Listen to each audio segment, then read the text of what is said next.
Israel में सियासी हलचल तेज हो गई है। वज़ीर-ए-आज़म नेतन्याहू पहले ही करप्शन बदनवानी के मुकदमात के दबाव में थे और अब एक नए सर्वे ने उनकी मुश्किलात में मजीद इजाफा कर दिया है। जी हां, नए अवामी सर्वे के मुताबिक तकरीबन निस्फ यानी आधे इजरायली शहरी नेतन्याहू को सदारती माफी देने के सख्त खिलाफ हैं। यानी ट्रंप की जानिब से की गई माफी की अपील भी अवामी राय को बदल नहीं सकी। इसी सर्वे के बारे में हम आपको तफसील से बताएंगे कि नेतन्याहू को लेकर इजराइल के अंदर उन्हीं की आवाम में, यहूदियों में कितनी ज्यादा नाराजगी है। दरअसल 44% इजरायली इस सर्वे में नेतन्याहू को करप्शन केसेस में सदारती माफी देने के मुखालिफ हैं। और इस सर्वे में सिर्फ यही नहीं बताया गया कि यहां के अवाम इसकी मुखालफत कर रहे हैं, बल्कि इस सर्वे में एक और चौंकाने वाला इंकशाफ किया गया। इस सर्वे में बताया गया कि अगर आज के वक्त में, मौजूदा वक्त में इजराइल में इंतखाबात हो जाते हैं तो अपोजिशन को 62 सीटें मिल सकती हैं और नेतन्याहू के इत्तेहाद को, सिर्फ नेतन्याहू को नहीं बल्कि नेतन्याहू के इत्तेहाद को, जो उनका अलायंस है, उसे 48 और अरब अरकान को 10 नशिस्तें मिल सकती हैं। यानी आप देखिए कि नेतन्याहू के कद में उनकी जो मकबूलियत है उसमें कितना बड़ा गिरावट आया है, लोगों में कितनी ज्यादा नाराजगी है। ये दरअसल ये रिपोर्ट और ये सर्वे बता रहा है। दरअसल जुमे को जारी, हालिया जुमे की हम बात कर रहे हैं, जुमे को जारी होने वाले एक अवामी सर्वे से मालूम हुआ है कि 44% इजरायलियों ने अमेरिकी सदर डोनाल्ड ट्रंप की दरख्वास्त पर वज़ीर-ए-आज़म बिन्यामिन नेतन्याहू को बदनवानी के मुकदमात में माफी देने की मुखालफत की है, जबकि 39% इसके हामी हैं और 17% ने कोई वाज़े राय नहीं दी है। अब यहां एक चीज और साफ करते चलें, क्लियर करते चलें कि दरअसल बिन्यामिन नेतन्याहू जो कि इजराइल के वजीर आजम हैं, ये दरअसल करप्शन और बदनवानी के कई मुकदमात का सामना कर रहे हैं।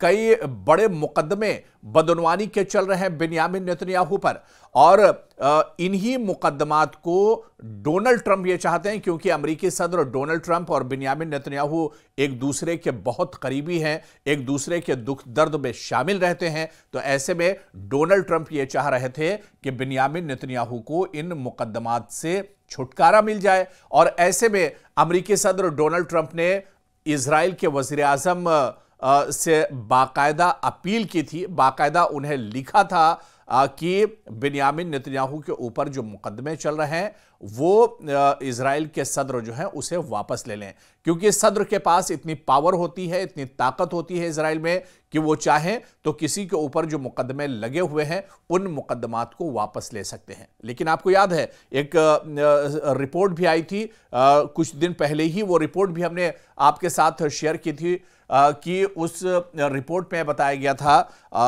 कि इजरायली जो सदर है उन्होंने ये दो टूक कहा था डोनाल्ड ट्रंप को कि ऐसा नहीं है, इजराइल में कानून सबके लिए बराबर है। अगर जो मुकदमे बिन्यामिन नेतन्याहू पर चल रहे हैं और उसमें अगर इनको सजा होती है तो इन्हें भी जेल की चक्की पीसनी पड़ेगी और इन्हें भी सजा भुगतनी पड़ेगी। सजा यहां पर और कानून यहां पर सबके लिए बराबर है। तो दरअसल यह मामला है, और इस पर अब देखिए कि इजराइल के अंदर एक अवामी सर्वे भी आ गया है, और इस अवामी सर्वे से मालूम हुआ है कि 44% इजरायलियों ने अमेरिकी सदर डोनाल्ड ट्रंप की दरख्वास्त पर वजीर आजम बिन्यामिन नेतन्याहू को बदनवानी के मुकदमात में माफी देने की सदर की मुखालफत की है, जबकि 39% इसके हामी भी है, लेकिन 17% अवाम ने कोई राय नहीं दी है। यह सर्वे निजी इदारे लाजार इंस्टीट्यूट ने किया है, जिसे इजरायली अखबार मारिफ ने शाये किया है। सर्वे में 500 इजरायली शामिल थे और इसका गलती का तनासुब बहुत कम यानी कुछ 4% बताया गया है। और इसी तरह से आप देखिए कि ठीक इस सर्वे से कुछ दिन पहले ट्रंप ने इजरायली सदर इसाक हर्जुग को एक खत भेजा था, जिसमें कहा गया है कि खुद डोनाल्ड ट्रंप ने इस खत में लिखा था कि मैं आपसे बिन्यामिन नेतन्याहू को मुकम्मल माफी देने की दरख्वास्त करता हूं। यह डोनाल्ड ट्रंप ने लिखा था। यह बात इजरायली सदर के दफ्तर के बयान में भी बताई गई है। नेतन्याहू के खिलाफ बदनवानी, रिश्वत और इख्तियारात के गलत इस्तेमाल के 3 मुकदमात चल रहे हैं, जिनकी समाअत 2020 से लगातार जारी है। सर्वे के मुताबिक 67% इजरायलियों ने 7 अक्टूबर 2023 के वाकयात के तहकीकात के लिए एक सरकारी तहकीकी कमीशन बनाने की हिमायत की, जिसके अरकान का तकर्रुर सुप्रीम कोर्ट के सदर करें। 23% ने इसकी मुखालिफत की, जबकि 10% ने कोई राय नहीं दी। वाज़ेह है कि 7 अक्टूबर 2023 को हमास ने गजा की सरहद से मुल्का 22 बस्तियों और 11 फौजी अड्डों पर हमला किया था, जिसमें मुतादिद इजरायली मारे गए या फिर इसमें यरगमाल कर लिए गए और कैद कर लिए गए। इजरायली हुकूमत नेतन्याहू की सरबराही में इस वाक़े की सरकारी तहकीकात के लिए किसी कमीशन के क़याम की मुखालफत की, जबकि कई सिक्योरिटी, फौजी और सियासी शख्सियात इसे अस्करी और सियासी नाकामी भी इजराइल के अंदर करार देते हैं। तो आप देखिए कि सर्वे के मुताबिक 51% इजरायलियों का मानना है कि गजा में किसी गैर मुल्की फौज की मौजूदगी इजराइल की सिक्योरिटी सलाहियतों को नुकसान पहुंचाएगी। 24% ने कहा कि इससे नुकसान नहीं होगा, जबकि 25% ने लाइल्मी जाहिर की। अमरीकी सदर ट्रंप के गजा अमन मंसूबे में एक बैनुल-अक़वामी सिक्योरिटी फोर्स तैनात करने की तजवीज़ भी शामिल है। सर्वे में सियासी मंजरनामे के बारे में बताया गया कि अगर आज इजराइल के अंदर इंतखाबात हो जाते हैं वज़ीर आज़म के, यानी पार्लिमानी इंतखाबात हो जाएं, तो इजरायली अपोजिशन, यानी जो इस वक्त मौजूदा जो अपोजिशन है इजराइल में, उसे सबसे बड़ी यानी अक्सरियत हासिल होगी और 62 सीटें जीत कर आ सकती है। नेतन्याहू के हामी हुकूमती इत्तेहाद को सिर्फ 48 सीटें मिलेंगी, जबकि अरब अरकान को 10 नशिस्तें मिल सकती हैं। यानी यह सर्वे और ये जो आदाद शुमार हैं, ये बताते हैं कि लोगों में बिन्यामिन नेतन्याहू के खिलाफ कितनी ज्यादा नाराजगी इस वक्त इजराइल के अंदर है। दरअसल इजराइल के अंदर जो नाराजगी थी वो इस बात को लेकर थी कि 7 अक्टूबर 2023 को जो हमास ने हमला किया था इजराइल पर और इजराइल के कई लोगों को बंधक बना लिया था।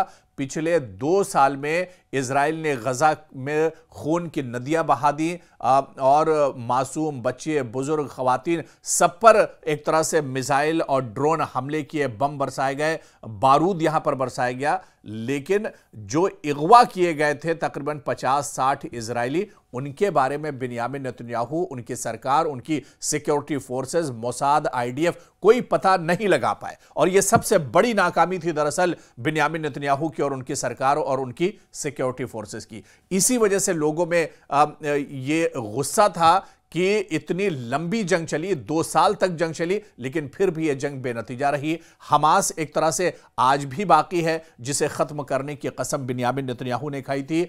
और इसके अलावा जो अगवा है, जो बंधक बनाए गए थे इजरायली, उनका 2 साल में कोई पता नहीं चल पाया। इसी वजह से इजराइल के अंदर अवाम में इतनी ज्यादा नाराजगी थी। और देखिए कि यह नाराजगी इतनी ज्यादा है कि हालांकि गजा में जंगबंदी का फार्मूला तैयार हुआ, जंगबंदी की बात कही गई, हालांकि इजराइल ने के जो नापाक इरादे थे वही सामने आए कि जंगबंदी का एक तरफ ऐलान किया गया, लेकिन इजराइल लगातार गजा पर हमले आज भी कर रहा है, आज भी लगातार मासूमों को निशाना बना रहा है। लेकिन बिन्यामिन नेतन्याहू के साथ अब वही हो रहा है, क्योंकि जैसी करनी वैसी भरनी वाला जो उन्होंने मासूमों का कत्लेआम किया, अब बिन्यामिन नेतन्याहू बहुत मुश्किल में फंसे हुए हैं। अगर जंग रोक देते हैं, हालात बेहतर हो जाते हैं मशरिक़ वुस्ता में, तो फिर करप्शन और बदनवानी के केसेस में बिन्यामिन नेतन्याहू को जेल जाना पड़ सकता है। और ऐसे में इजराइल के मौजूदा सदर ने भी यह वाज़ेह कर दिया है कि उन्हें मुकदमात का सामना करना पड़ेगा और अगर उन्हें अदालत से सजा होती है, फैसला आता है, तो उन्हें जेल भी जाना पड़ सकता है। यानी मुश्किलें आने वाले दिनों में बिन्यामिन नेतन्याहू की और ज्यादा बढ़ सकती है। और इस बात पर इस मौजूदा सर्वे ने एक तरह से मोहर जब्त कर दी है।